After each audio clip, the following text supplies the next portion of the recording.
Red book రాజ్యాంగం నడుస్తోందని మాజీ మంత్రి మేరుగు నాగార్జున ధ్వజమెత్తారు. ఏపీలో నారావారి రెడ్ బుక్ రాజ్యాంగం నడుస్తోందని మాజీ మంత్రి మేరుగు నాగార్జున ఆరోపించారు. ఈ మేరకు ఆయన మీడియాతో మాట్లాడుతూ రాష్ట్రంలో రాజకీయ కక్షతో పాలన సాగిస్తున్నారని మండిపడ్డారు. ఏపీలో పోలీసు వ్యవస్థ నిర్వీర్యమైందని, చంద్రబాబు అసమర్థ పాలనతో పోలీసుల్లో ఆత్మస్థైర్యం దెబ్బతింటోందని పేర్కొన్నారు. టీడీపీ ఎమ్మెల్యే ప్రతిపాటి పుల్లారావు భార్య పుట్టినరోజు అని పోలీసులు కేక్ కట్ చేయడం ఏమిటని అన్నారు. పోలీసుల మీద తప్పుడు కథనాలు రాయించడం, తర్వాత వారిపై వేటు వేయడం అలవాటుగా మారిందన్నారు. ఐపీఎస్లకు నిధులు కేటాయించకుండా పక్కన కూర్చోబెట్టారని అన్నారు. ముంబైకి చెందిన కేసులో వైసీపీ నేతపై విషప్రచారం చేస్తున్నారని అన్నారు. నిజం తెలుసుకుని మాట్లాడాలని నాగార్జున హితవు పలికారు. కేక్ కట్ చేయటం నిజాన్ని నిర్భయంగా అనంతపురంలో ఒక సిఐ గారు చెబితే అక్కడ ఉన్నటువంటి శాసనసభ్యుడు జేసీ అస్మిత్ రెడ్డి ఆ సిఐ గారిని వీడియో కాల్లో నువ్వు ఎందుకు చెప్పావు, క్షమాపణ చెప్పించినటువంటి తీరు, ఆ క్షమాపణ చెప్పింది ఆ వీడియోలో వైరల్ చేసినటువంటి పరిస్థితి. ఇంత దారుణమైనటువంటి పరిస్థితి ఆంధ్రప్రదేశ్లో పోలీసు వ్యవస్థను నిర్వీర్యం చేసే విధంగా చంద్రబాబు నాయుడు గారు పరిపాలన చేస్తూ ఉన్నాడంటే అసలు ఈ ప్రభుత్వం ఏర్పాటైన తర్వాత ఈ వ్యవస్థ ఎలా నీరుగారిపోయిందో ఒకసారి ప్రస్ఫుటంగా మీకు అర్థమయ్యే విధంగా చెప్పాల్సిన బాధ్యత మా మీద ఉంది.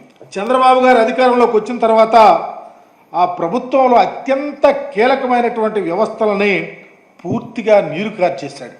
ఒక సిస్టమ్, తన ప్రభుత్వంలో రాజ్యాంగం ఉందని, చట్టాలు నియమాలు నిబంధనలు ఉన్నాయని, న్యాయ ప్రక్రియ చట్టబద్ధంగా జరగాలని ఆ ఆలోచన ఆయనకి ఏనాడు లేని పరిస్థితి ప్రస్ఫుటంగా కనిపిస్తూ ఉంది.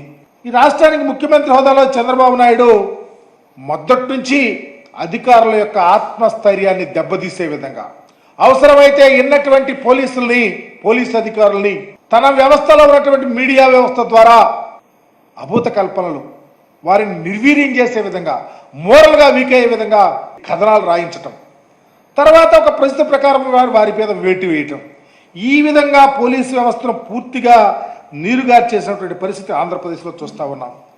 ఈ మధ్యలో చంద్రబాబు గారు అధికారంలోకి వచ్చిన తర్వాత 16 మంది పైగా ఐపీఎస్లకు పోస్టింగ్లకు సంబంధించి లేకుండా చేశారు. నిజాయితీగా పనిచేసిన అధికారుల్ని విధులు బాధ్యతలు లేకుండా చేసి ఒక ప్రక్కన పెట్టేటువంటి పరిస్థితి.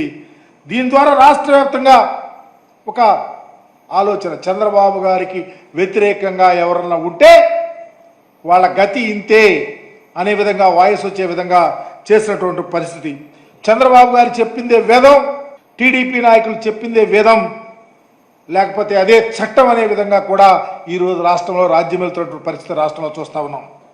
దీని ఫలితంగా వైఎస్ఆర్సీపీ శ్రేణులపైన, టీడీపీకి గిట్టని వారిపైన, సామాన్యులపైన దాడి, దౌర్జన్యాలు, ఆస్తుల ధ్వంసం, లేకపోతే హత్యలు జరుగుతూ ఉన్నా ఎవరు పట్టించు. దానికి కారణం చంద్రబాబు గారు పంపిన సందేశం. దానివల్ల పోలీసు వ్యవస్థ క్రియాహీనంగా మారిపోయినటువంటి పరిస్థితి ఈ రాష్ట్రంలో చూస్తూ ఉన్నాం. దీనికి అంత బాధ్యుడు చంద్రబాబు గారే. చాలా బాధాకరం.